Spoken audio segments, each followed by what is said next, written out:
तुम्ही संत माय बाप कृपावंत कायम्या पतित कीर्तिवान अवतार तुझा धराया कारण उद्धरावे जन जड जीव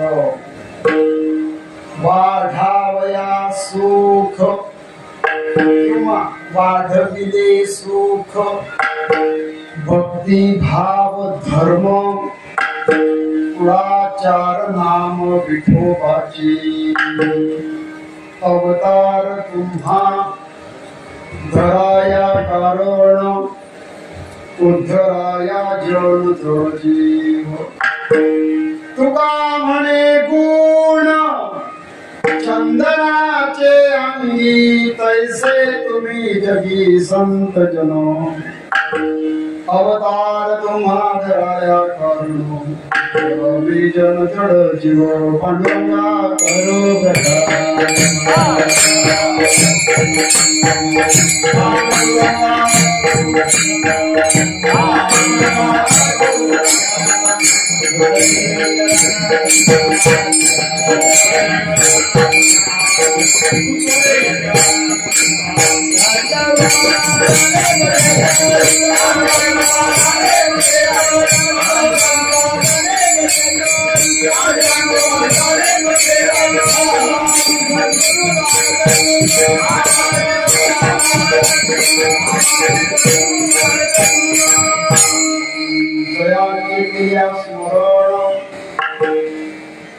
होय सकळ विद्येचे अधिकरण तेचे बंधू श्रीचरण श्री गुरु चित्ते नमस्कार काय माझी वाणी मानेल संतांसी रंजवू चित्तासी आपली सभा समस्त साधू संतांची महामुनी विरक्तांची पंडित वाचक पाठक ज्ञानी यांची सकळाते विनघरी ओम नमो ज्ञानेश्वर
अवतार तुम्हा धराया कारण जड जीव सर्वांच्या समोर म्हणून दाखवलेला अभंग देवचे सुप्रसिद्ध साधू जगद्गुरु तुकोबारा यांचा चार चरणाचा संतपद या प्रकरणातील असणारा गोड चिंतनी असा अभंग भगवान श्री पांडुरंगाच्या समोर विश्वविद ज्ञानोबा यांनी उपस्थित सर्व ज्येष्ठ श्रेष्ठ भाविक सज्जनांच्या समोर कीर्तन या माध्यमातून सेवा करावी म्हणून अभंग जगद्गुरूंचा घेतला.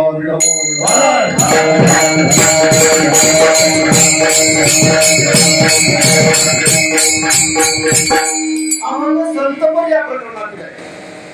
गाथ्यामध्ये अनेक प्रकरणे, त्यापैकी संतपर एक प्रकरण आहे. नामपर, संतपर, भक्तीपर, कीर्तनपर, उपदेशपर, स्थितीपर. सगळ्यात मोठं प्रकरण जर कोणतं असेल तर उपदेशपर. 1088 अभंग उपदेशपर प्रकरणातले. आता जे प्रकरण आहे संतपर 227 अभंग संतपर या प्रकरणात आहे. आणि गाथ्यामध्ये या अभंगाचा क्रमांक 2219 क्रमांकाचा अभंग आहे. गाथा मामासाहेबांचा पाहायचा. अभंग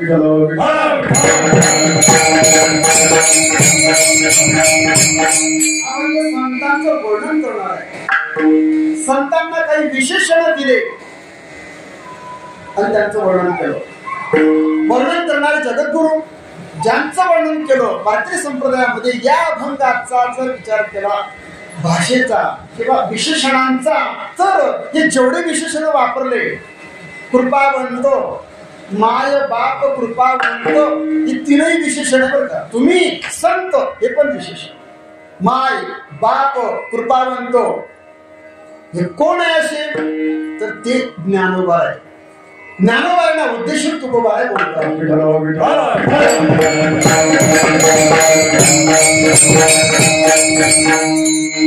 या अभंगामध्ये संतांचं वर्णन आहे. संत, त्यांचे अवतार, त्यांनी काय केलं या जगतासाठी याचा एकूण विचार या अभंगात मांडतात.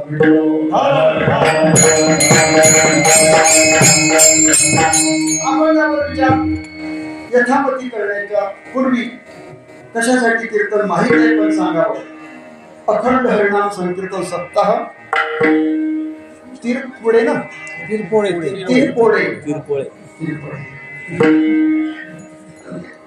एक गाव आहे जामनेर तालुक्यामध्ये, जलचक्र. जलचक्र नावाचं गाव आहे, सुंदर नाव जलचक्र. आता मागच्या आता मी कीर्तनाला गेलो, धमाने म्हणून गाव आहे थोडे जिल्ह्यात, लोहगाव असे गावांचे नाव आहे. लोहगाव, तिरपुडे, असो तालुका 40 गाव. आणि अशा या कान्नदेशामध्ये आपण बोलतोय. मला वाटतं पत्रिकेत कान्नदेश असा नाम उल्लेख केलेला आहे. कान्नदेश, आणि त्या कान्नदेशामध्ये म्हणजेच खानदेशामध्ये आपण बोलतोय. तिरपुडे आपलं छोटस कोणतार असं गाव आहे. परिसरातील सर्व भजनी मंडळ असतील, सगळ्यांचं नाव माहीत नाही, पण ज्यांच्यामुळे मला कीर्तनाचा योग येतोय आपला, असे आपले सगळ्यांचेच गुरुस्थानी असणारे गुरुवरे बाबासाहेब, मोठ्यांचं नाव घेऊ नये, बाबाजी तर सगळे ओळखतात, असे ऋषी पांत त्या ठिकाणी त्यांचा आश्रम आहे. या परिसराचं श्रद्धास्थान, या परिसरामध्ये ज्यांनी हरिभजनी धवळीने जग चुकविला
जगद्गुरूंच्या या उक्तीनुसार हरी भजनी धवळले जग.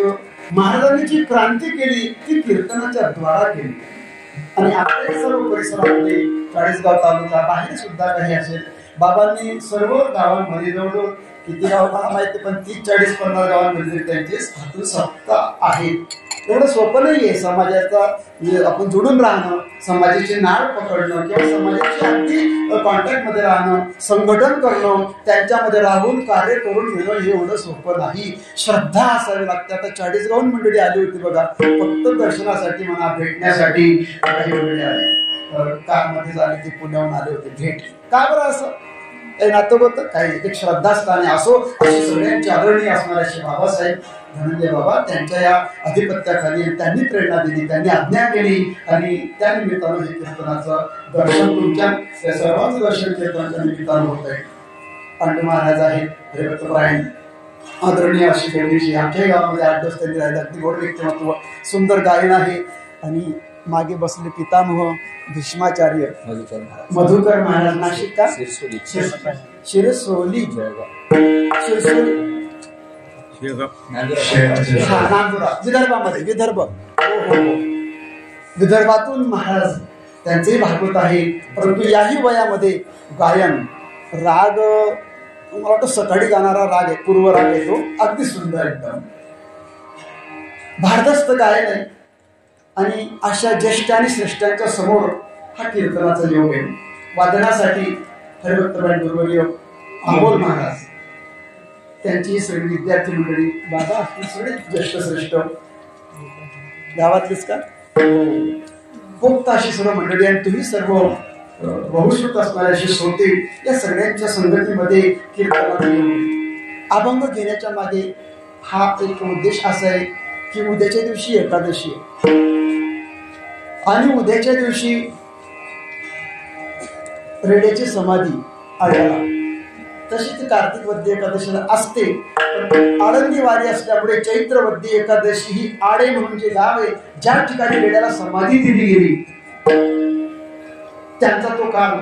ज्ञानोबाला थोडस चरित्र, रेडा आला म्हणजे ज्ञानोबा आले, ज्ञानोबा आले म्हणजे सर्वही भावंडाने असं एक सुंदर विचार मांडावा. आणि या जगतामध्ये संतांचं कार्य, ही जे काही सत्ता होतात आहे, ही ज्ञानोबाऱ्यांनी घातलेली मुहूर्त मेळ आहे. हा उपक्रम ज्ञानोबाऱ्यांचे, म्हणजे माऊलींच्या अगोदर कीर्तन होत्या न होत्या असं म्हणायचं नाही मला, कीर्तन होते, परंतु कीर्तन ज्ञानोबारे असतील, तुकोबारे असतील, यांनी कीर्तनाला स्वरूप दिलं. नामदेवराय अग्रक्रमाने जर नाव घ्यायचं असेल तर कीर्तनाचे आद्य आपण नागाच्या नंतर नामदेव महाराज. पंजाब पर्यंत हा भगवा झेंडा पताका फडकवतो. भगवा रंग हा मूळचा वारकरी संप्रदायाचा आहे, पण या संप्रदायाचा रंग आवडला काही पक्षांना, आमचं काही म्हणणं नाही. रंग आवडला रंग घ्या, मंत्र आवडला तर मंत्र घ्या. तुम्हाला जे जे आवडेल ना या संप्रदायाचं ते घेण्यासाठी तुम्ही घेऊ शकता. हे देण्यासाठी घातलेलं संतांचं मोठं योगदान आहे. विठ्ठल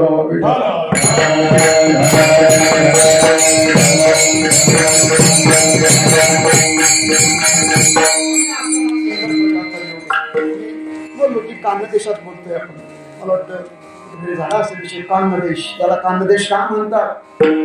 आता त्याला आपण खानदेश म्हणतो, परंतु याला पूर्वी कृतयुगामध्ये, कृत, त्रेता, द्वापार आणि कली, कृतयुगामध्ये याला ऋषींचा देश म्हणत होते बघा. त्रेतायुगामध्ये याला दंडक अरण्य असं म्हणत होते आणि द्वापार युगामध्ये खांडव वन म्हणत होते. आणि आता खानदेश म्हणतात किंवा कान्हाचा देश म्हणतात. चाळीसगाव तालुक्यातच बोलतोय आपण. खानदेशचा इतिहास थोडा प्रकाशित झाला होता, नंतर तो काही माझ्या हाती लागला नाही, पण ते वाचनात आलं 21-25 वर्षापूर्वी. खानदेशला खानदेश का म्हणतात, कान्हाचा देश का म्हणतात? हा कान्हाचा देश आहे, भगवान कृष्णांचा हा देश आहे. याच मार्गे म्हणजे ओंकारेश्वर पासून तिकडे पंचवटी नाशिककडे रामप्रभू गेले म्हणून याला दंडकारण्य म्हणतात. पण कान्हाचा देश का? कथा आहे, वेळ आपली जाईल म्हणून सांगत नाही. यवन, कालयवन जो होता ना, त्या कालयवनाच्या भीतीने भगवान पडाले आणि देवाचं नाव रणछोडदास असं पडलं. आणि भगवान पुढे पडतात आहे आणि मागे कालयवन पडले. का पडतात आहे तर त्यांचा मृत्यू यांच्या हातात नव्हता, तो एका राजाच्या हातात होता, मुचुकुंद नावाचे राजे, आणि ते एका गुहेमध्ये झोपलेले. ते देवांना सहाय्य करण्यासाठी गेले होते. तिथे त्यांनी युद्ध केलं, देवांना विजय मिळवून दिला. आणि आता मी जातो म्हणाले मृत्यूरोगामध्ये. राजा आपल्या पराक्रमाने सामर्थ्याने स्वर्गात गेले होते. काय योग्यता असेल, रथासहित, आणि देवांचं संकट निवारण केलं. आणि जेव्हा हे जायला लागले तेव्हा देव म्हणतात की तुम्ही कुठे जातात आता? मृत्यू लोकांमध्ये तुमचं आता कोणी शिल्लक नाही. अनेक वर्ष खाली निघून गेले, शेकडो वर्षांचा काळ गेला. कारण देव लोकांचं आयुष्य, तिथला काळ, त्या काळाची गणती आणि खालची गणती मोठा फरक आहे. उदाहरण जर द्यायचं असेल तर पितृलोकामध्ये जर एक दिवस गेला तर मृत्यू लोकांमध्ये 30 दिवस जातात. 30 तिथ्यांचा आणि संक्रमण होत असतो. म्हणजे मृत्यू लोकातला 1 महिना तर पितृलोकातला 1 दिवस. अमावस्येला जर ज्या घरामध्ये पितृदोष आहे, जिथे अपघाती मृत्यू, थोडस आलं माझ्या कानावरती, इथेच कुठेतरी अपघात झाले असतील, कोणी फाशी घेतलं, अपमृत्यू झाला असेल, पितृदोष ज्यांना असतो, ज्यांना तारखा माहिती नाही, काही लोक घर सोडून गेले 12 वर्षानंतर माहित पडलं की ते मेले, मग अशा लोकांचं काहीच कर्म होत नाही. मग अशांना काही विधी सांगितले तेवढे मला सांगायचं नाही. परंतु अशा पितृलोक ज्यांना असतो त्यांच्या उद्धारासाठी मग नारायण नागपुरी नावाचा यज्ञ आपण त्र्यंबकला करतो. भागवताची कथा आहे. सगळ्यात सगळे उपाय जेव्हा संपले, बाबांनी सांगितलं असेल गोकर्णाची कथा, त्या गोकर्णाचा जो भाऊ आहे धुंदुकारी, तो म्हणतो की मला उद्धार कर. म्हणाले काय करायचं, गीतापाठ काय सर्व केलं परंतु उद्धार होत नाही. मग श्रीमद भागवताची कथा सांगितली, त्यांचा उद्धार झाला.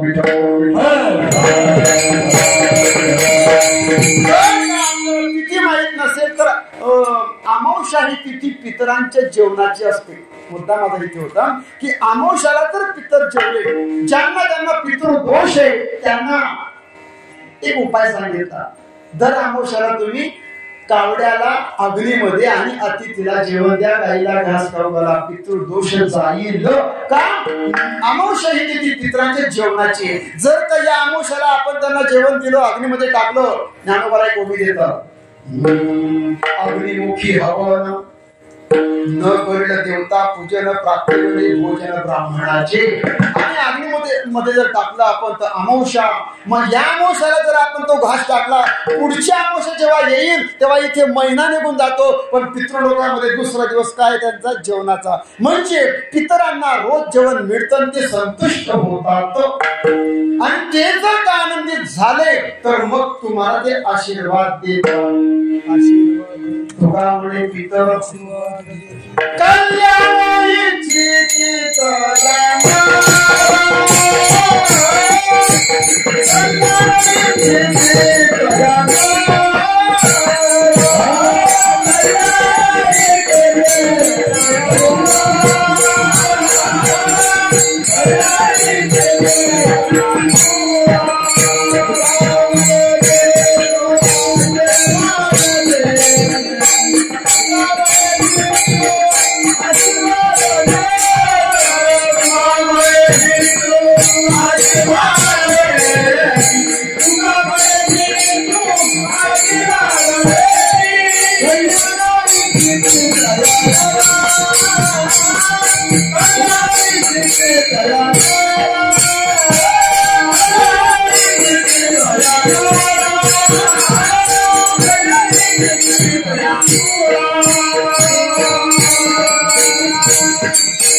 इतरांना संतुष्ट आपण जर केलं नाही, तुम्हाला एकदा देव माफ करून टाकेल.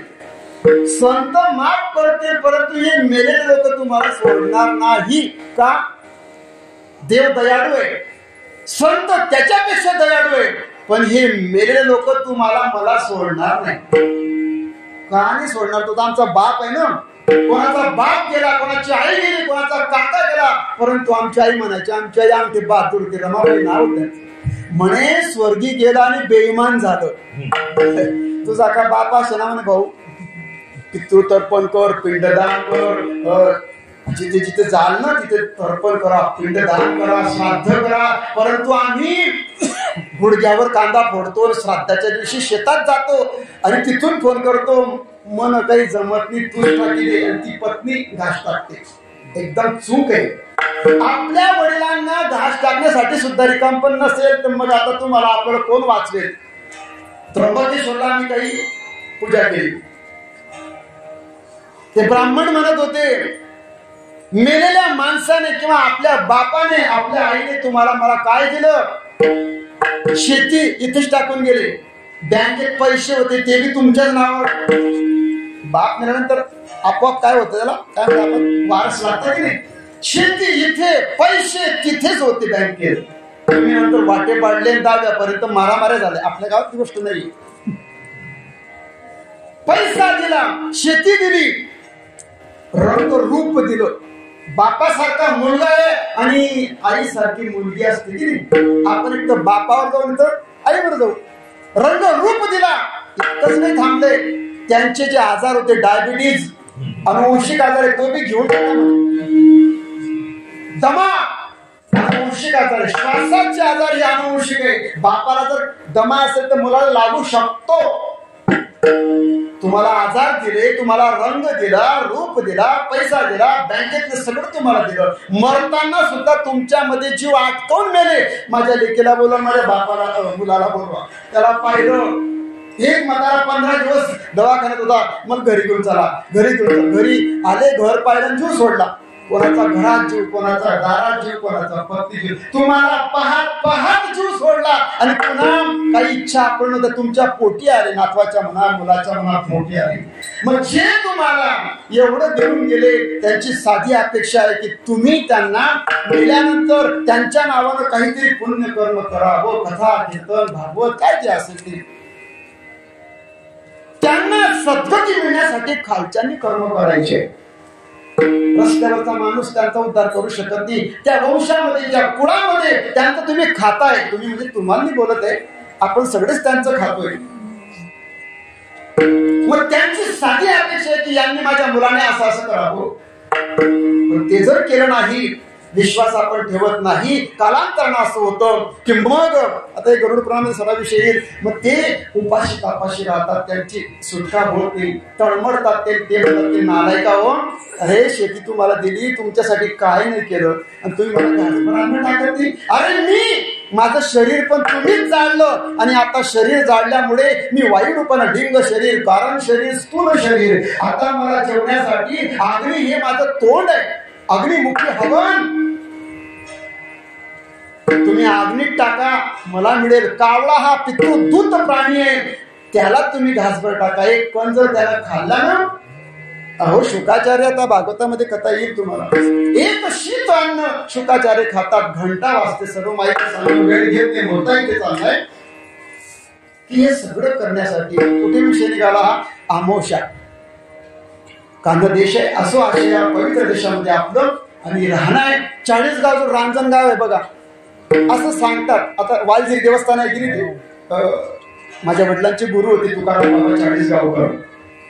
ते काही दिवस वालझिरी देवस्थानचे अध्यक्ष होते बघा, 35-40 वर्षांपूर्वी, लहान होते. वालझिरी महर्षी वाल्मिकांचं स्थान आहे. मुंबई आपलं खानदेशचा इतिहास जेव्हा वाचनात आला तेव्हा त्यांनी असं संशोधन केलं की लव कुशांचा जन्म इथेच झालाय. तिथे सीता नाहणी म्हणून आहे. शंकराचार्यांची समाधी, पाटणा देवीचं स्थान आहे, वालझिरी देवस्थान आहे. रांजण जिथे भरून ठेवले होते वाल्ल्या कोड्यांनी, ते रांजण जिथे ठेवले ते रांजण गावाचं आहे. ते आपण नंतर पाहू, पण वाचलं तेवढं सांगतो.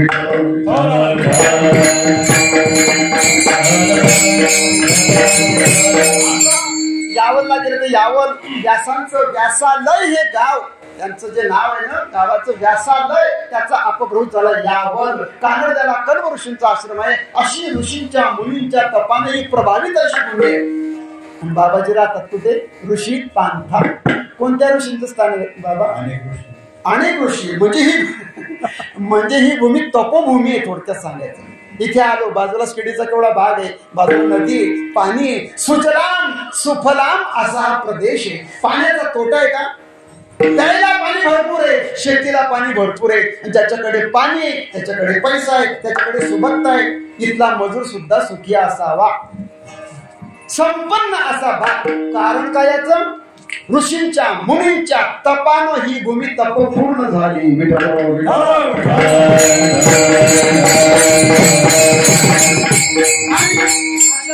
खानदेशामध्ये, महाराष्ट्रामध्ये आपण राहतो. महाराष्ट्र ही भूमी संतांची भूमी. महाराष्ट्र या भूमीमध्ये अनेक संत झाले. ज्ञानोबा तरी सुरुवातीचे संत आपण म्हणू शकतो. का बरं? त्यांच्याही अगोदर संत होते, पण जेव्हा ज्ञानोबा या विश्वामध्ये प्रकट झाले, अवतार ज्ञानोबांचा झाला. जसे ज्या ज्या वेळेस युगायुगामध्ये भगवंताने अवतार घेतले, कृतत्रेता, द्वापार आणि कली या चारही युगामध्ये भगवान अवतार घेतात. पण भगवान एकटे येत नाही, त्यांच्या सोबत देव येतात.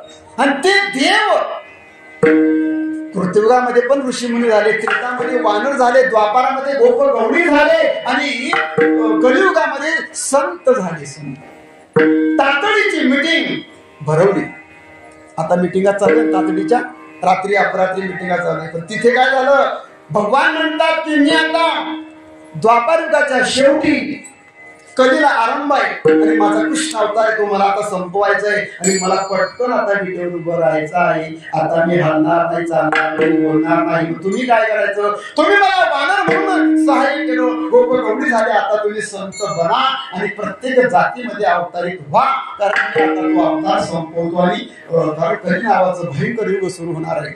मुद्दा असा आहे की जेव्हा ज्ञानोबा अवतारित होतात तेव्हा त्यांच्या काळामध्ये मग कुंभार, चांभार, महार, पाटील, नावी या जातीवर का, या सगळ्या जातीमध्ये संतांनी अवतरले. म्हणजे ज्ञानोबांच्या अगोदर, ज्ञानोबांच्या बरोबर आणि ज्ञानोबांच्या आगे मागे काही काळानंतर, म्हणजे संगतीमध्ये ज्ञानोबांच्या ही सगळे संतांची मांदी आली, त्या त्या प्रांतामध्ये अवतरला आली. आणि ज्ञानोबांनी मग पहिलं जर काही केलं असेल तर भगवान कृष्णांचा अवतार, ज्ञानोबांचा अवतार, तिथी महिना एकच आहे बरं का. जे भगवान गीता सांगतात ना, त्यांनीच ज्ञानेश्वरी लिहिली, सांगितली. अर्जुना संकट पडता जड भारी, गीता सांगे हरी कुरुक्षेत्री, तोची अवतार धरी अलंकापुरी ज्ञानाभारी सुंदरी तारावया. असे ज्ञानोबा आहे आणि त्यांच्या त्या काळामध्ये सगळे संत आणि मग त्या सर्व संतांना ज्ञानोबा बोलवतात. यारे यारे संतांना पण बोलवलं आणि आम जनतेला, समाजाला सुद्धा आपल्या जवळ बोलवलं. यारे यारे पण सर्वात पहिल्यांदा जर कोणाला बोलवलं असेल तर त्या संतांना बोलवलं.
संतांच्या मांदियाळीला एकत्रित केलं असे ज्ञानोबा. पण ज्ञानोबाराच्या नंतर तुकोबारायांनी सभोवती पाहिलं, काही संतांच्या वचनांचा अभ्यास केला. त्याच्यामध्ये ज्ञानोबारायांचा, ज्ञानेश्वरी नाथांचा भागवत ग्रंथ, भागवताची पारायण, ज्ञानेश्वरीची पारायण, अमृतानुभव, सगळ्या प्रकारचे ग्रंथ ज्ञानोबा तुकोबाराच राहतात. आणि ते सर्व वाङ्मय जेव्हा अभ्यासलं तेव्हा ज्ञानोबारांच्या बद्दल तुकोबारांच्या मनामध्ये नितांत आदर श्रद्धा. सर्व संतांनी ज्ञानोबारांना एकमुखानं वर्णन केलं. आई ही पदवी दिली, माऊली ही पदवी दिली. सगळ्या संतांनी ज्ञानोबारांना आपल्या डोक्यावर घेतलं. अहो संत त्याची सेवा करतात. नाही, ऋषी मुनी सेविती साधू संत. साधू संत हे सगळे ज्ञानोबारांची सेवा करतात. ज्ञानोबारांचं व्यक्तिमत्व, ज्ञानोबारांचा स्वभाव, ज्ञानोबारांचं ज्ञान, ज्ञानोबारांची भक्ती, ज्ञानोबारांचा योग या सगळ्या पैलूचा विचार तुकोबाराय करतात आणि त्या सर्व वाङ्मयामध्ये तुकोबारायांना त्यांच्या मनावरती जी छाप निर्माण झाली, तो प्रभाव पडला. तेव्हा तुकोबाराय माऊलीशी अगदी एकनिष्ठ झाले आणि त्यांना असं वाटलं की अशा या थोर मूर्तीचं आपण वर्णन करावं. पण वर्णन जेव्हा करायला विचार त्यांच्या मनात आला, कोणते शब्द योजायचे, ज्यांचं वर्णन करायचे, त्यांचा अधिकार, त्यांची योग्यता, त्यांची महानता, या सगळ्या अंगाचा जेव्हा तुकोबाराय विचार करतात तेव्हा असं त्यांनी अशी शब्दांची योजना केली. कोणते शब्द वापरावे आणि जे शब्द वापरून त्यांचं वर्णन केलं ते केलं अभंगाच्या पहिल्या तुम्ही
पहिल्या चरणामध्ये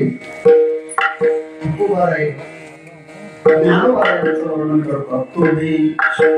तुम्ही संत माय बाप कृपावंत. अभंगाची सुरुवात तुम्ही शब्दावर करतात. तुम्ही निर्देश करणार आहे.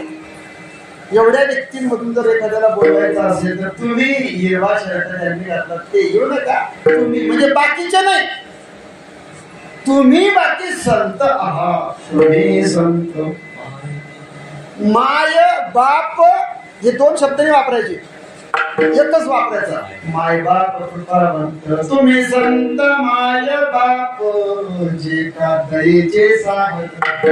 तुकोबाराय माय बाप आणि विशेषण वापरतात. सगळ्यात पहिल्यांदा तुम्ही संत, तुम्हीच फक्त संत या योग्यतेचे आहे. याचा अर्थ तुकोबारायांच्या काळामध्ये सुद्धा जे संत नाहीत पण संत म्हणून मिरवतात असे लोक होते. जे संत नव्हते पण दंभ असल्यामुळे, कृत्रिमता असल्यामुळे ते संत आहोत असं भासवत होते. म्हणजे खोटे संत होते, देशाचे संत होते, काही कुळाचे संत होते, काही आडनावाचे संत होते, असे भरपूर असतील. एक मोठा अभंग आहे नवती. अभंगाची सुरुवात नव्हती शब्दाने. नवती ते संत करिता कवित्व. कविता येते, अभंग जोडता येतात म्हणून संत, कीर्तन करता येतं म्हणून संत, तीर्थयात्रा करतात म्हणून संत, पुराण सांगतात म्हणून संत. नाही नवती ते संत करिता कीर्तन. आडनावाचे अनेक अपघात. काही देशाचे संत आहेत, कोणाचे कपडे भगवे, कोणाचे पांढरे, कोणी लुंगी लावणारे सुद्धा कीर्तनकार आहेत. पण संप्रदायामध्ये त्यांना थोडस प्रतिबंध सांगता येणार नाही. परंतु वेश येथे नाही, वेश सरते आडनाव. महाराज देशाचे देशाचे, तुम्ही माझ्या देशावर पण जाऊ नका आणि वेशावर पण जाऊ नका. मी कोण आहे? देश देश नोहे माझा फिरता, देश देश नोहे माझा.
देशही माझा नाही, देशही माझा नाही.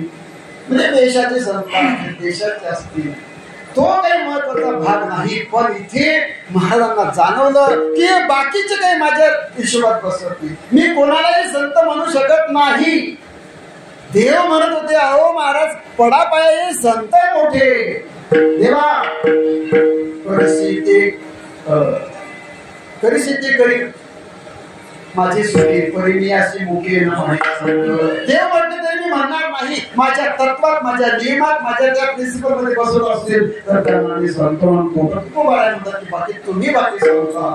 आता संत कुठे कुठे संत साधू, साधू संत, साधू संत माये बाप. म्हणजे साधू वेगळे संत वेगळे का, असो हा मोठा व्यापक विषय घेऊन जायचो. पण संत जे शांत आहेत ते संत.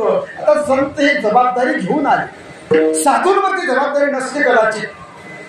साधू या आपल्या मस्तीमध्ये, आपल्या आनंदामध्ये जगत असतात. जगाची जबाबदारी साधूंवरती नाही. साधू हा सामर्थ्यवाचक शब्द आहे आणि संत जबाबदारी घेऊन आले ते संत आहे.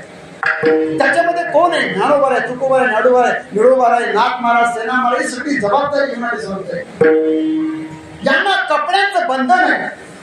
कपडे त्यांनी घातलेच पाहिजे, त्याच वेशामध्ये ते राहिले पाहिजे. पण असे काही साधू आहे आवडी संत की त्यांना कपडे घालायची गरज नाही. बंधन नाही असं की कपडे घातले पाहिजे, पण आपल्याला बंधन आहे. श्री संत गजानन महाराज त्यांचा काही हिशोब आहे? त्यांना कपडे आहे नाही, काहीच नाही. आवडी संत आहे. ते बसतील ती जागा पवित्र आहे, ते पाहतील ती दिशा पवित्र आहे. 13वा अध्याय बघा, ज्ञानोबा 13व्या अध्यायामध्ये संतांची साधूची लक्षणं, संतांची लक्षणं सांगतात. ते दिशाची श्रेय बरी तू, जीवाकडे अंतरितो आपला जीव. महात्मा एकतर कोणाकडे पाहतच नाही. काही महात्मे पाहतच नाही, पाहिलं तर कल्याण केल्याशिवाय सोडत नाही. कृपा कटाक्षी नेहळी आपल्या साधूची नजर आपल्याला पडली म्हणून मोठ्यांचं फक्त दर्शन जरी झालं बस, तिथं स्पर्श पण करू देत नाही, जवळ येऊ देत नाही. पण दुरून जरी दर्शन झालं, ज्ञानोबा कोणी देतो. अथवा संभ्रमाची आयती स्नेहो जैसाई व्यक्ती का, दर्शनाची प्रशस्ती पुण्य पुरुष. ज्यांना पाहिलं आनंद निर्माण होतो, ज्यांना पाहिलं की आपल्या अंतःकरणामध्ये श्रद्धा निर्माण होते, ज्यांना पाहिलं की आपले ते कर माझे जोडती, आपण वागतो, आपलं शिर झुकलं पाहिजे, त्यांना जोडून हात नमस्कार करण्याची जर आपल्याला इच्छा झाली, समजावं ते पुण्य पुरुष आहे.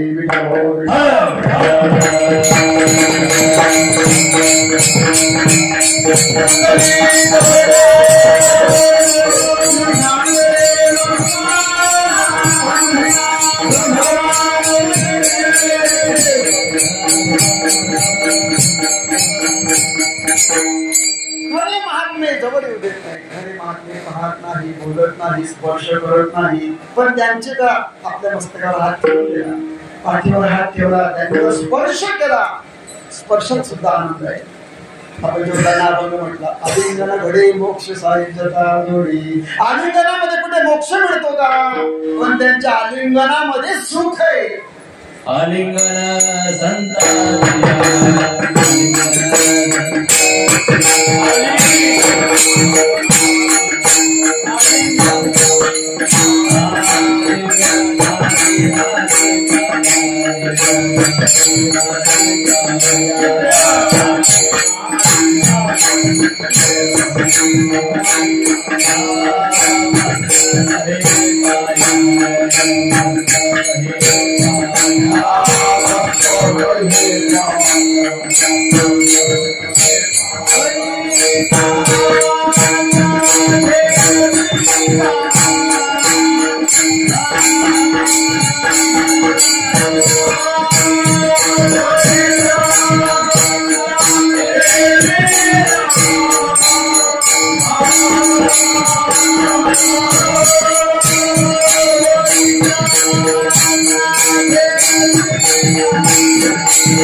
साऊंड चांगला, गाणाऱ्यांचा तर प्रश्नच नाहीये, वाजवणारे तर सगळेच चांगले, तज्ञ मंडळी, स्वरात तालाची फक्त कीर्तनकारच थोडासा बेस्वर आहे, योग्यताहीन असलेला असा बोलणार आहे.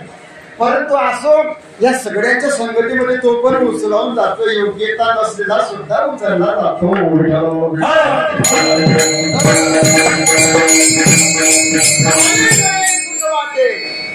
आलिंगनात दिव्य झाली माझी काया, या संतांच्या चरणावरती नुसतं डोकं ठेवलं तरी कल्याण आहे. अहो, त्यांची नजर, त्यांची दृष्टी आपलं फळाने कल्याण होतं. जेव्हा महात्मा बोलायचा प्रसंग येतो ना, कधी कधी महात्मे बोलतात तर सहज बोलतात, तरी त्यांना जगाचं कल्याण होत असतो. कसे बोलतात ते ज्ञानोबा आहे. पुढा स्नेह पाझरे, मागा चालती अक्षरे, शब्द पाठी अवतरे कृपा आधी. महात्माचं बोलणं ज्ञानोबाला सांगतात. पुढा म्हणजे पुढे, पाहतात नुसता प्रेमाचा वर्षाव करतात. पुढा स्नेह पाझरे, पाझरे शब्द वापरला. स्नेह म्हणजे प्रेम पाझरलं पाहिजे, प्रेमाचा आणि भक्तीचा पूर नको पाहिजे. पण आता जो पूर आलाय तो कशाचा आलाय? महादेवाच्या भक्तीचा आलाय.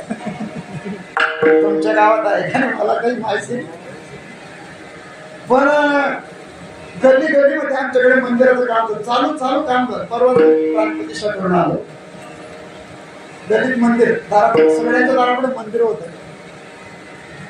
काय म्हणतात ते? एक लोटा समस्या का? ते काय आत्ताच म्हणताय का प्रदीप बाबा? ते काय म्हणते हो, आमच्या संतांच ते सांगतात आहे. 700 वर्षापूर्वी नामदेवरायांनी सांगितलं, पसाभर पाणी, एक लोटा जल पसा म्हणजे पाणी आहे ना. मग 700 वर्षापूर्वी, आणि आम्ही आता म्हणतो बाबाजी असं म्हणतात आणि तसं म्हणतात. काही म्हणत नाही, ते आमचंच म्हणतात आहे. फक्त असं आहे, गहू मालेगावचा आहे का पाकिस्तानात, कशाला पाकिस्तानात आहे.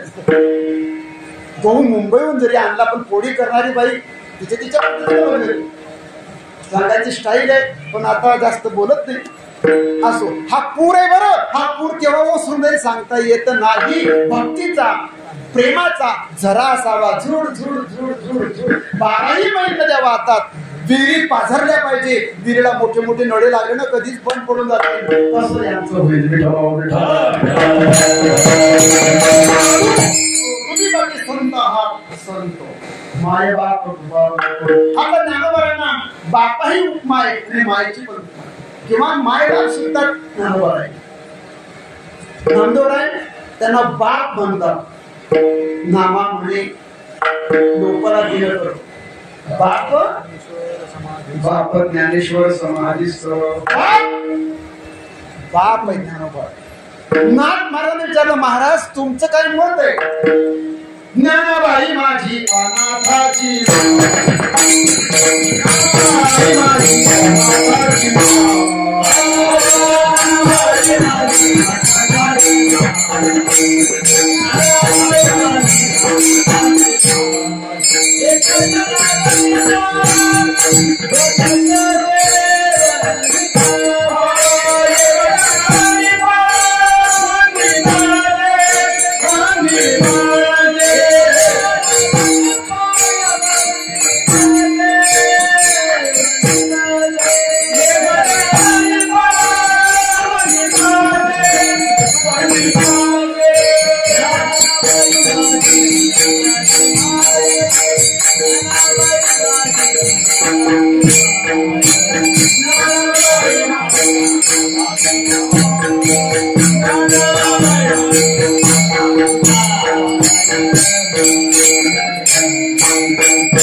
अनाथांची माय.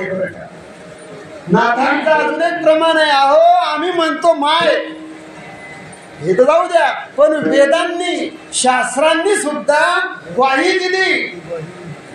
वेदशास्त्रे शास्त्रे देती ग्वाही.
वेद शास्त्रे देती ग्वाही म्हणती ज्ञानाबाई आई.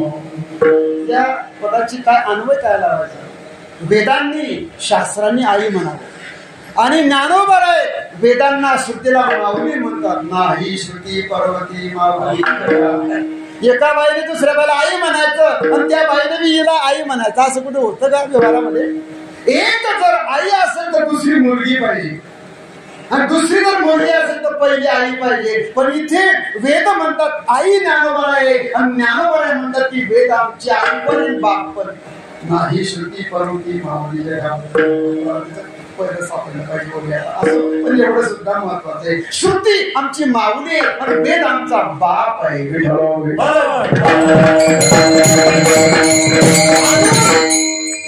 आहे ज्ञानोबा आहे? साधकाचा माय बाप दरुषणे हरी ताप सर्वभूती सुख रूप ज्ञानोबा माझा. साधकाचा माय बाप दरुषणे हरी ताप सर्वभूती सुख रूप ज्ञानोबा माझा. सर्वभूती सुख रूप ज्ञानोबा माझा. सर्वभूती सुख रूप ज्ञानोबा माझा. कैवल्याचा पुतळा साधकाचा माय बाप. माय पण तोच आणि बाप पण तोच. साधकाचा माय बाप दर्शने हरे ताप सर्वांच्या भूती सर्वभूती सुखरूप ज्ञानोबा माझा. सर्व भूतांच्या ठिकाणी ज्ञानोबा समान आहे. ज्यांनी मारलं त्यांचा पण उद्धार केला. यशोबांनी आता आमच्या शिरसुलीमध्ये काल सप्ताह आरंभ झाला आणि त्या सप्ताहामध्ये रोजचं माझं प्रवचन आहे. 7 दिवस प्रवचन. मागच्याही वर्षी देवाने पसायदान हा विषय निवडला होता आणि यावर्षी टाकीच्या अभंगावरती बोलणं चाललं. कारण पूर्व भूमिका मांडण्यात आली आणि आज दांडी मारली दुसऱ्या मार्गाने ते बसवलेलं आहे. टाकीचे अभंग आहे. पण ज्यांनी त्यांना पाहून स्नान केलं नको ते बोलले त्या विसोबांना सुद्धा त्यांचा उद्धारच केला. औंढ्या नागनाथला पाठवलं. त्यांचे शिष्य नामदेव आहे. ते नामदेवराज सुद्धा म्हणजे बघा सर्वभूती सुखरूप ज्ञानोबा माझा. ज्या ब्राह्मणांनी ज्या कोणी त्या पंडितांनी त्रास दिला असेल पण त्यांच्यावर पण तशीच कृपा केली असो असे ज्ञानोबा आहे. साधू संत माय बाप हो जे का असे दयेचे सारे पण तुम्ही संत माय बाप हो कृपावंत. आता हे विशेषण वापरलं. नुसती कृपा नाही, कृपा ही साधूंच्या जवळच आहे. कृपा ही संतांच्या जवळच आहे. पण आपण व्यवहारामध्ये सुद्धा कृपा शब्द वापरतो. एखाद्याने चहा पाजली, गाडीमध्ये जागा दिली, बरं झालं हो तुमची कृपा झाली अशी कुठे गेलो होते तुम्ही मला बसायला दिलं तुमची कृपा झाली. चहा पाजली तरी कृपा झाली, पैसे दिले तरी कृपा झाली, पप्पा दिला उसना वाजवायला तरी कृपा झाली. पण अशी कृपा एवढी स्वस्त नाहीये. कृपा ही संतांच्या जवळच आहे. पण इथे गोबारे कृपावंत. आता हे वंत हे विशेषण लावतो का बरं? कृपावंत वंत विशेषण व्याकरणामध्ये केव्हा लावतात? जेव्हा एखाद्या विषयाची एखाद्या शब्दाची महानता एखाद्या शब्दाचं महत्व वाढवायचं असेल, अधिकता व्यापकता प्रतिपादित करायचं असेल तेव्हा वंत हे विशेषण लावावं लागत असतं. दया विद्या बनतो, धन बनतो, कुल बनतो आहे की नाही? विद्यावंत, कुलवंत, धनवंत, श्रीमंत तसे इथे कृपावंत. कृपा किती कृपा? कृपेला काही सीमाच नाही. त्यांनी कोणाकोणावर कृपा केली? स्त्रीचा तो केला पुरुष उभा, कृपा केली भिंतीवर, कृपा केली रेड्यावर, कृपा केली कुणावर केली? अरे सगळ्या जनतेवरती कृपा केली. म्हणून कृपावंत. कृपादान केले संती करोती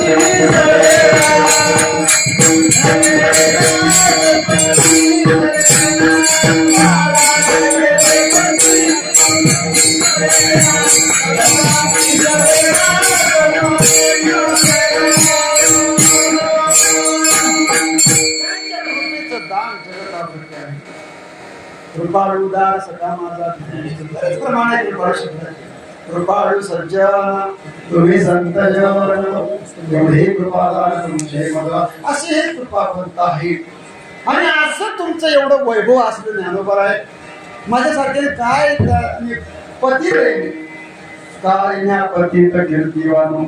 आता तुकोबा खरंच पतित आहे का? पती शब्दाचा अर्थ जे पातकी आहे, पतित आहे.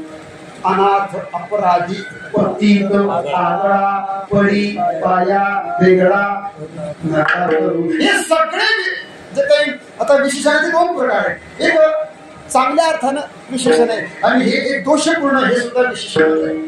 अनाथ आहे का तुकोबा आहे, अपराधी आहे का, काय अपराध आहे त्यांचा, त्यांनी उपदेश केला हाच अपराध आहे म्हणून मारलं त्यांना, अपराध पतित आहे. पण हे सगळे भावे तुळशी दळ पाणी जोडा हात म्हणावे पतित वेळो वेळा, हे सगळे जे काही दोषपूर्ण असे विशेषण घेतले हे तुमचे माझे त्यांच्या मस्तकावर घेतले त्यांनी. मी कसा आहे, मी पतित आहे आणि काय बरं मी तुमची वर्णन करावी कीर्ती, काय नाही पतित कीर्तिवान, कीर्ती प्रसिद्धी नाही बरं का. तुमची माझी प्रसिद्धी होऊ शकते युट्यूब मध्ये, 2 मिनिटाची क्लिप टाकायची फक्त, काही विशेष नाही एवढं प्रसिद्ध होण्यासाठी. ती वेळचा 2-4 वेळेस मी त्यांना काय म्हणतात फेम, झी टॉपिक फेम त्यांच्या नावाच्या खाली असे टाकतात, झाले कीर्तनकार प्रसिद्ध. असो प्रसिद्धी वेगळी असते. कीर्ती, कीर्ती ही भगवंताची विभूती आहे. 75 विभूती गीतेमध्ये सांगितल्या, त्याच्यापैकी 7 विभूती स्त्रीलिंगी आहे. कीर्ती, धृती, स्मृती या स्त्रीलिंगी विभूती बरं का. कीर्ती कोणाची पण होत नाही, सगळ्यांच्या गळ्यात हार पडत नाही, सगळ्यांना मान मिळत नाही. महाराज बोलतात की प्रारब्ध पाहिजे. अन्न मान धन हेतू प्रारब्ध आधी. मान मागितला तर तुमचा अपमान होऊ शकतो, मग सगळ्यांना हे शक्य होत नाही. पण जर का नारायणाची कृपा झाली, कीर्ती त्याचे नारायण, ज्याची कीर्ती खरोखर देवाला जर कधी वाढवायची असेल तर तो वाऱ्याच्या मापाने वाढवतो. वाऱ्या हाती माप झाले सज्जनाचे, कीर्ती मुख द्याची नारायण, कीर्ती मुख द्या. कीर्ती मुख त्याच कीर्तीचं मुख नारायण म्हणतो. आणि अशी कीर्ती तुमची कीर्ती, अरे उभय लोकी कीर्ती सोडा मान. कोण आहात तुम्ही, आता ताटीचा अभंग पहिलाच घेतलेला आहे. योगी तुम्ही, योगी योगी पावन मनाचा जनाचा. महाराज इतुकी टाकून शांती धरा, ताटी उघडा ज्ञानेश्वरा. या 11 अभंग ताटीचे चरण हे 57 आहे, अभंग 11 आहे.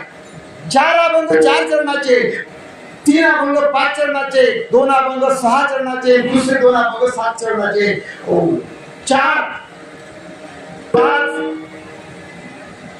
4 3 2 2 बस 11 अभंग असा हा ताटीचा प्रकार आहे. पण त्याग आणि शांती इतके टाकून शांती धरा, ताटी उघडा ज्ञानेश्वरा. योग्याची संपदा त्याग आणि शांती, उभय कीर्ती सोडामा. अशी तुमची मी कीर्ती काय म्हणतो. महाराज तुम्ही आले कुठून, तुमचा अवतार कोणासाठी झाला. अवतार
उद्धरावे जन जड जीव, 3 शब्द वेगळे वेगळे. जन जनाचा उद्धार, जळाचा उद्धार आणि जीवाचा उद्धार.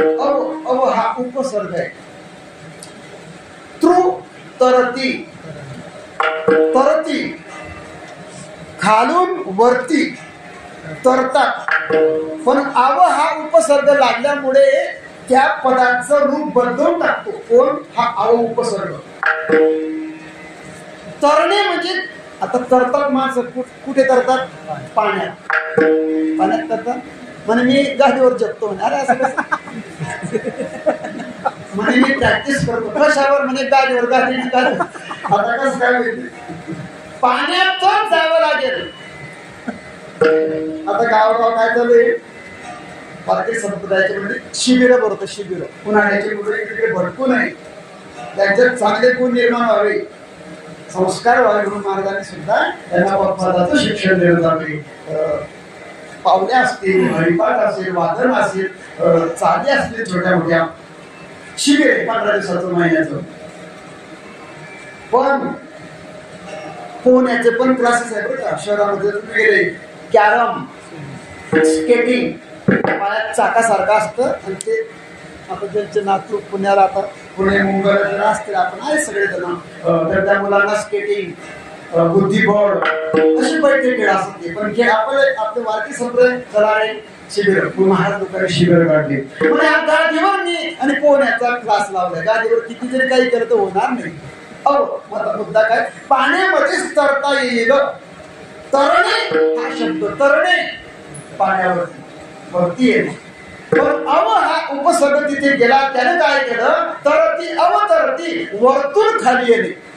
आतापर्यंत आम्ही तरणे म्हणजे वरती येणे असं आम्ही संबोधन होतो. पण अव हा उपसर्ग लागल्यामुळे अवतरती म्हणजे खाली येते. खाली येणं म्हणजे कमीपणाचं लक्षण आहे.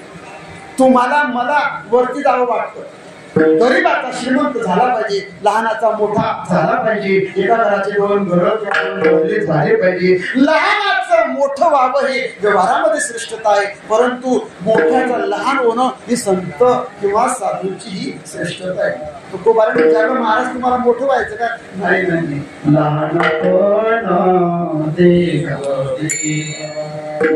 साखरे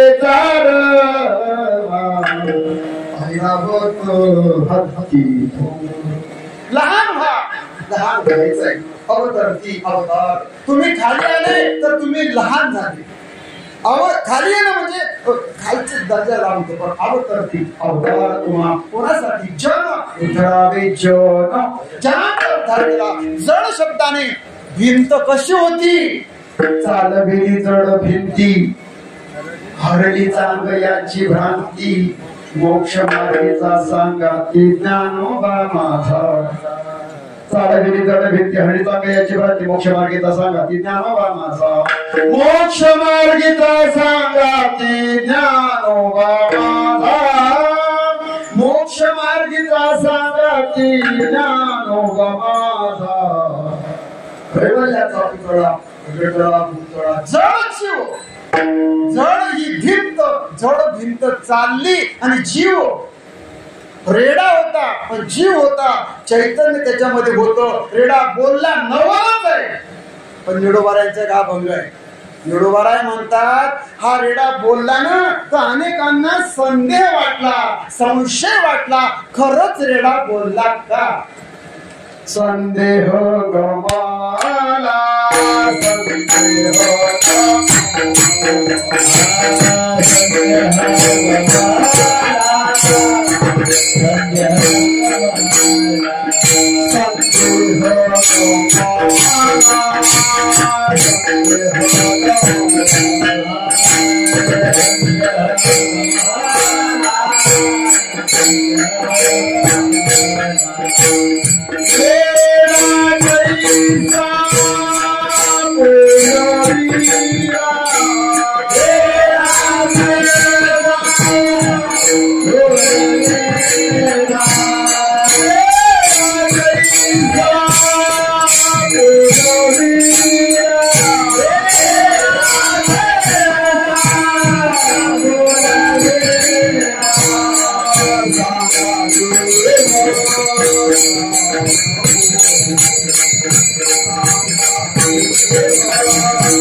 संदेह शब्दाचा अर्थ आहे संशय.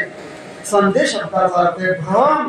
अहो आजही आम्हाला भ्रम पडलाय. आजही विचारवंत मोठे मोठे साहित्यिक आमचं हे जे काही विज्ञानवादी लोक आहे ना यांना आजही संशय आहे. मला हासा पण घ्यायचा होता का पण म्हटलं ज्येष्ठ श्रेष्ठ आहे पहिल्यांदा आपण घेतोय कधी मला बोलायची अजून बोललो नाहीये पण मी जरा आगाऊच मानत थोडस घेणार होतो.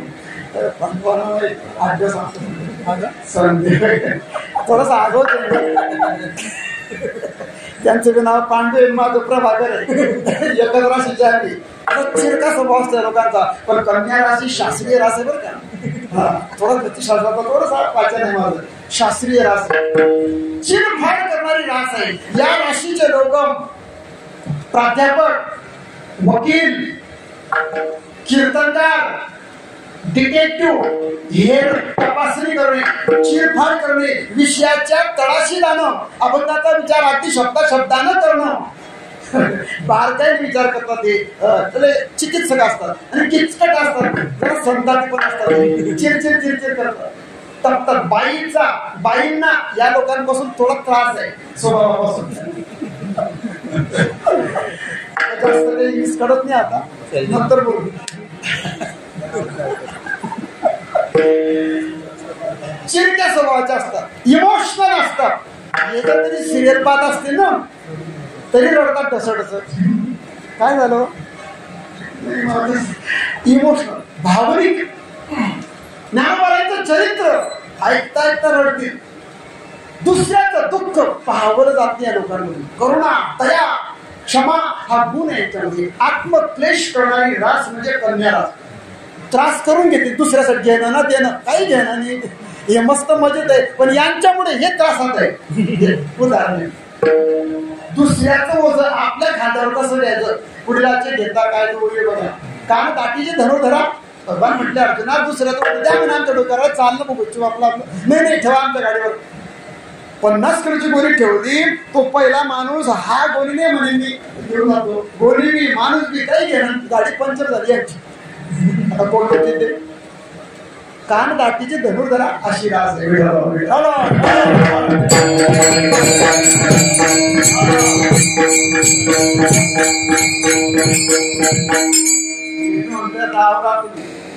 मला काही आता माझा हाताचा प्रॉब्लेम फेटा बांधता येत नाही जास्त प्रॉब्लेम आहे. असो काय झाला विषय गेला आता सगळं मुसळ केरात गेलं सगळं उघडून चालला. संदेह शंका ही संदेह मिळवणारा म्हणतात.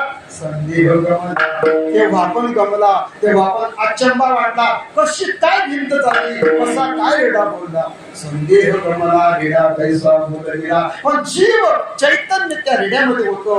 रेडा बोलला हा मोठा अचंबा आहे पण तो बोलला हे समजलं आम्हाला. त्या रेड्याची समाधी ज्ञानोबा आहे. आता ते सगळं सांगायला आपल्याला वेळ कमी आहे. पैठणामध्ये जातात तिथे रेडा बोलला नादेव म्हणे सांगितलं त्या काळात भूदेव गोपदेव नावाचे ब्राह्मण व्यासपीठावरती मुख्य पंडित आहे. ते त्यांच्या डोक्यामध्ये मोठी गोल अशी पगडी आहे आणि त्या पगडीमध्ये त्याचं डोकं आहे. त्या डोक्याच्या मागे असा मंद प्रकाश पडतोय. असे काही ब्राह्मण पैठणामध्ये होते की त्यांच्या डोक्याच्या मागे तेज पडायचं. आता ते फोटो बघा तुम्ही फोटोमध्ये वलय असं तेज कोणाचं ज्याची पुण्य आहे जे पुण्यवान आहे जे विद्वान आहे असे ब्राह्मण. गोपदेव त्यांचं नाव होतं. उभ्या महाराष्ट्रामध्ये त्यांचा दबदबा होता. न्यायनिवाड्यामध्ये 26 ग्रंथ व्याकरणावरचे जवळ त्यांचे 10 ग्रंथ प्रसिद्ध आहेत. साहित्यावरचे 3 न्यायशास्त्रावरचा 1 ग्रंथ असे जवळ त्यांचे 26 ग्रंथ संपदा स्वतःची होती. एवढ्या मोठ्या तेजस्वी ब्राह्मणांना ते अधिकार दिला होता की तुम्ही यांना शुद्धीपत्र द्या. उभे राहिले सगळं सांगत नाही अगदी थोडक्यामध्ये सांगायचं. विचारलं नाव काय तुमचं. निवृत्ती. तुझं रे ज्ञानदेव. तू सोपान तुझं चिमणे. अरे आपल्याकडे पण मुक्ताई आहे बरं का. ही म्हणाली माझं नाव मुक्ते, मुक्ताई माझं नाव आहे. सभा हसली, नावांचा उपहास केला. निवृत्त, ज्या बापाने प्रपंचात प्रवृत्ती केली तिथून निवृत्त झाले, संन्यास घेतला आणि संन्यास घेऊन निवृत्तीमधून पुन्हा प्रवृत्तीमध्ये गेले, अशा प्रवृत्त बापाच्या संततीचं नाव निवृत्ती. निवृत्ती म्हणजे दूर जाणं, सगळ्या बाबतीत निवृत्त होणं. आणि जोपर्यंत निवृत्त होत नाही तोपर्यंत ज्ञान प्राप्त होत नाही. निवृत्तीच्या नंतर ज्ञानदेव. आणि ज्ञान जेव्हा नको असेल तेव्हा सोपान म्हणजे मोक्ष. आणि जेव्हा तुम्हाला सोपान म्हणजे मोक्ष पण नको, का म्हणे हाना मोक्ष तुमचा देवा, तुम्हाला दुर्लभ तो ठेवा, मोक्ष पण नको, मग तेव्हा मुक्त ही अवस्था आहे. अशी या नावाची संगती लावली. परंतु आम्ही तुम्हाला काही शुद्धीपत्र देऊ शकत नाही. विचार करतात काय आमचा गुन्हा आहे. मुख्य पंडिताला सांगितलं, तुम्ही तुमच्यातल्या चैतन्य आणि माझ्यातलं चैतन्य जर सारखं असेल तर तुम्ही कोणाला कोणापासून दूर लोटतात. म्हणाले तुझ्यातलं चैतन्य माझ्यातलं चैतन्य सारखं जरी असलं पण सगळे समान राहू शकत नाही. पण माऊलींचं म्हणणं असं आहे की सगळे समानच आहे. एकाच्या डोक्यात विचार झाला. तेवढ्यात काय झालं होतं, त्याच वेळी नागनाथ घाटावरती पैठणमध्ये सभा, जाहीर सभा भरली होती. आणि असा रोड होता, त्या रोडावरती एक पखारवाला हेला घेऊन चालला होता. एकाचं लक्ष गेलं तिकडे. अहो हे म्हणतात की सर्व समान आहे. तो बघा तो हेला, त्याचं मी नाव ज्ञान आहे आणि हा बी ज्ञानाच आहे. तो हा म्हणतो की सर्व समान आहे. मग तो हेला, तो म्हैशी पुत्र आणि तू समान आहे का.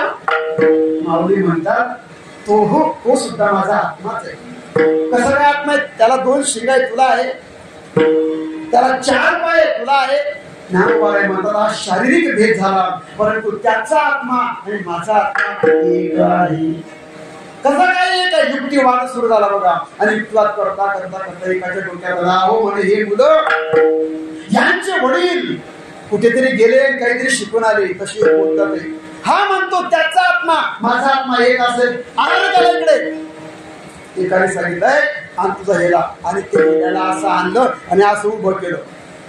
आणि हा म्हणतो आत्मा एक आहे ना. हा रे चाबूक रे. चाबूक घेतला आणि सडासड त्याच्यावरती चाबकाचे फटके मारले. सहसा चाबूच्या पाठीवर बसावा, गोड ज्ञानोबाच्या पाठीवर उमटावे, हे सुद्धा सर्व झालं. आणि गोड तरी सुद्धा संशय जात नाही. एकाच्या डोक्यातून विचार बाहेर पडला, अहो म्हणे आता हे जाऊ द्या, सोंठ बी खायची नाही, खोकला पण व्हायला नको. एक काम करा, हे मुलं म्हणाले वेदांचं पठन करतात. म्हणे बघ रे बाबा, तू म्हणतो ना तोंड तू एक आहे, तू जसा वेद म्हणतो तसा तो म्हणेल का. प्रश्न किती गोड आहे पण कठीण की तसाच. माऊली म्हणतात भूदेव सगळ्यांना तुमची जर कृपा असेल, बघा ज्ञानोबाची किती दीर्घ आहे. तुमची जर कृपा असेल, तुमची जर आज्ञा असेल तर रेडा सुद्धा वेद बोलेल. जर का तुम्ही रेड्याला वेद बोलवले तर आम्ही समजू तू आणि तो एक आहे. माऊली म्हणतात आणा त्याला समज, तुमची इच्छा तुमचा संशय पूर्ण करून टाका. माऊलींनी प्रश्न केला, तुम्ही म्हणतात वेद बोलवायचा, कोणता वेद बोलू, कोणता बोलू. म्हणे बोलणे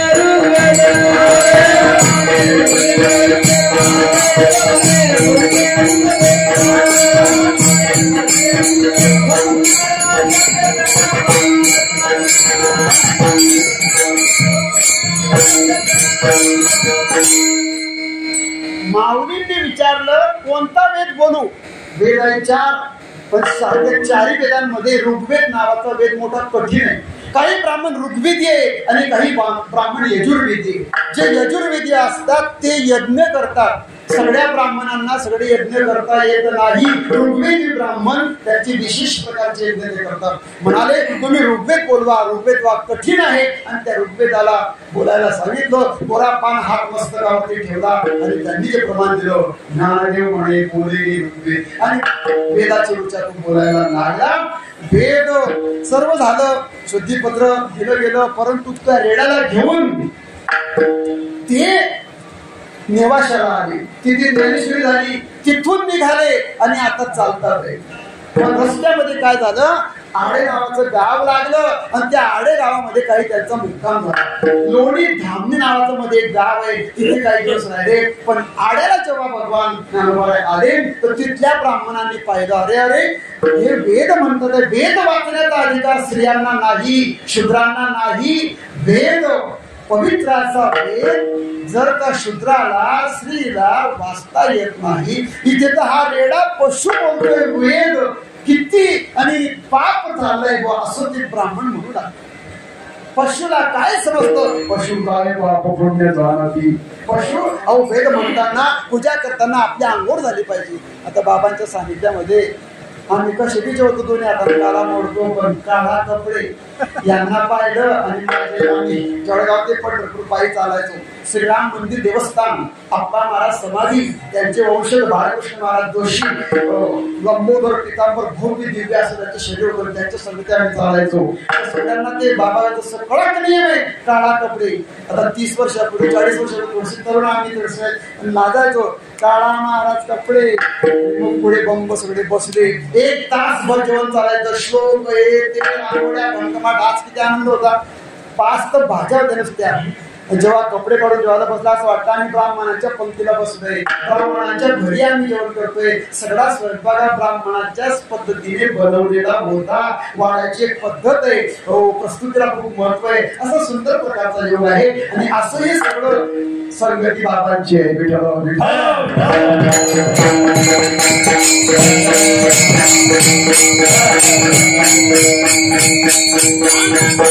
वेद बोलला गेला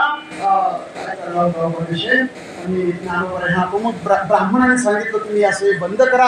आणि त्यांनी कानामध्ये बोट घालून आले, बंद करा बंद करा. बस 1209 ला घटना झाली बरं. जेव्हा रेडा बोलला ना, सर्वचित्त नावाचं संवत्सर होतं, शुक्रवारचा दिवस होता, ध्वज नावाचा योग होता. शालिवान शके 1209 मध्ये ही जे मुहूर्त काढलं होतं ना, कृष्णाजी पंत देवपुळे, ज्ञानोबारायांचे वडील विठ्ठल पंत त्यांचे मामा होते पैठणात, त्यांनी ते मुहूर्त काढलं होतं. सर्वचित्त सर्वांवरती विजय मिळवेल. ध्वज नावाचा योग आहे, उभारला ध्वज तीही लोकावरी, यांची कीर्ती चराचरामध्ये होईल असं मुहूर्त त्या दिवशी काढलं. 1209 ला रेडा बोलला. आणि मग आड्याला जेव्हा आले ते तर 1209 आणि 1212 3 वर्ष वेदाचे वाणी सतत वेद म्हणत होती. आणि त्या आड्याच्या ब्राह्मणाने सांगितलं, ज्ञानोबाराया ते बंद करा. तुम्ही कानामध्ये बोट घालून आले. आणि मग माऊली म्हणतात, तुमची इच्छा आहे का बंद करायची? तुमच्या इच्छा पूर्ण होतील. आणि वेद बंद करतात. भगवान ज्ञानोबाराय हात मस्तकावरती ठेवतात. रेड्याच्या मस्तकावरती हात पहिल्यांदा ठेवला तर रेडा वेद बोलला, आणि दुसऱ्यांदा ठेवला तर रेडा खाली बसला. ओम तप असं म्हटलं, रेड्याने प्राण सोडला.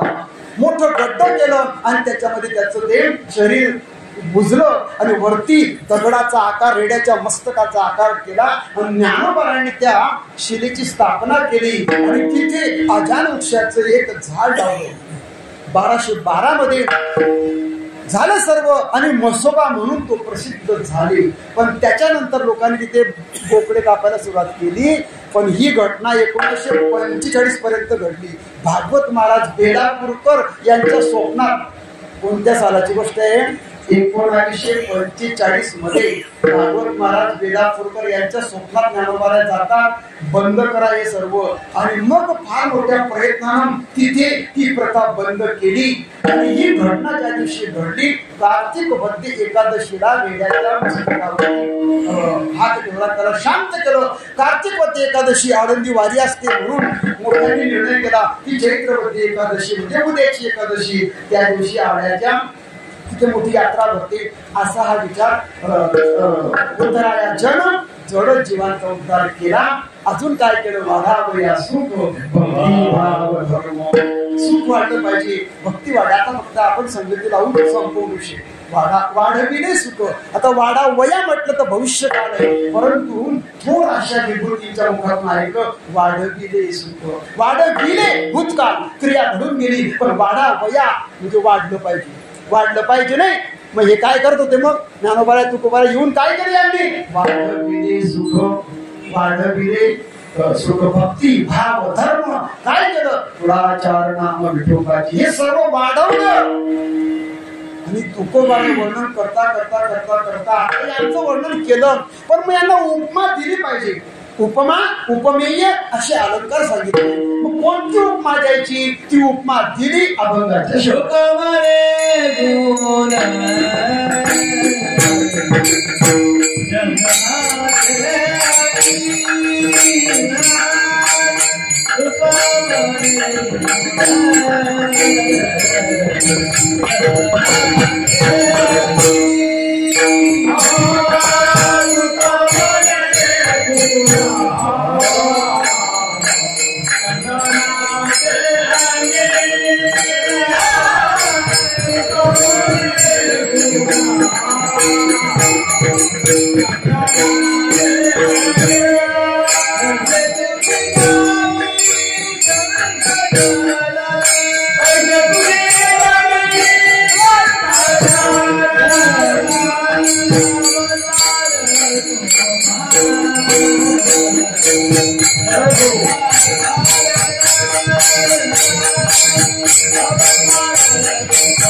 गुण चंदनाची अंगी पैसे गुंजली संत चंदनाची उपमा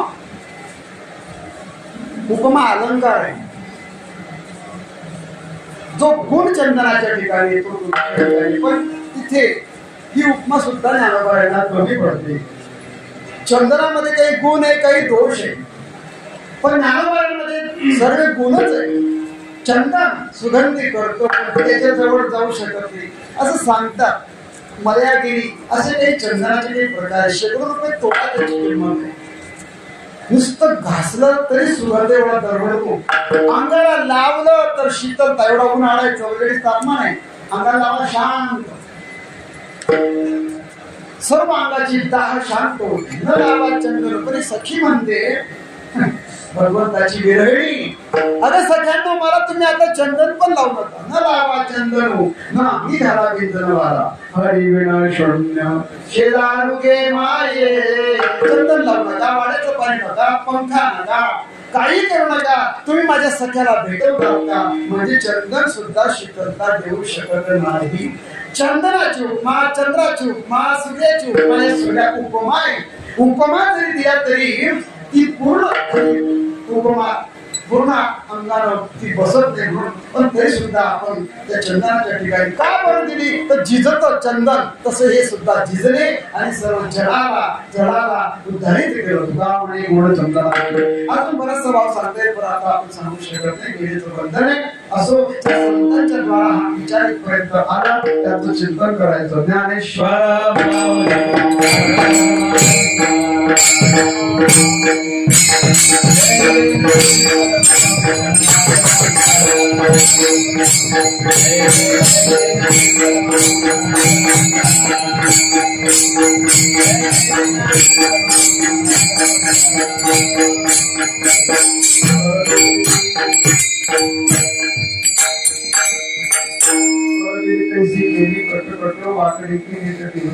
पायाच्या प्रसादी काही मन क्षमा करणे संती मोठी अंगाचा भाव असा असेल असं काही असतं. माझं बाबांच्या समोर तुझे बाबा बसले परीक्षकच आहे, गडबड होतं तुम्हाला असं वाटलं. अप्रत्यक्ष गडबड येत असतो भक्त्यावरती, पण असं त्यांनी सांभाळून घेतलं आणि तुमचंही कीर्तनाच्या निमित्तानं दर्शन करत सगळं हा सुंदर असं वाटतं की फार मोठ्या ठिकाणी अगदी स्वरता जे काही ठिकाणी तत्व प्रणाली या सगळ्या संगतीत हा अभंगाचा मांडा धडे सेवा ज्ञानोबांनी माझे सद्गुरू परमपूज्य माऊली महाराज यांच्या नावाने समर्पित करायची. सेवेला विराम द्यायचा.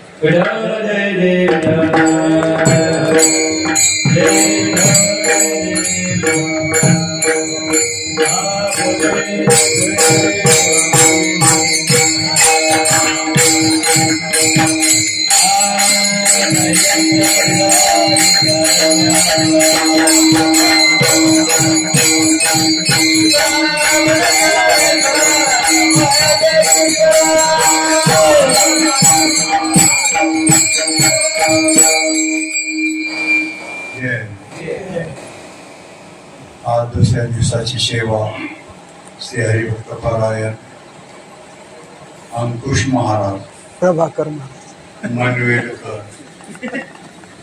यांचे म्हणजे त्यांनी त्यांच्यामध्ये बदल करून घेतला अडचणीमुळे. तर आजची ज्यांची सेवा आहे ती यांच्या जागेवर होईल 6 तारखेला, आणि 6 तारखेची सेवा आजच झाली त्यांच्या जागेवर. तेव्हा श्री हरिभक्तपारायण प्रभाकर महाराज शिरसोली तालुका जिल्हा जळगाव. नंतरचा प्रश्न तर महाराज भागवतकार पण आहेत आणि उत्कृष्ट अभ्यासू आहेत. तेव्हा त्यांनी त्यांच्या अभ्यासू वृत्तीने अभंग सोडवण्याचा आटोकाट प्रयत्न केला. उत्कृष्ट असं चिंतन तुमच्या आमच्या पुढे मांडलं. त्याबद्दल आपल्या ग्रामस्थातर्फे महाराजांचं अभिनंदन. उद्या सकाळी प्रभात फेरी काकडा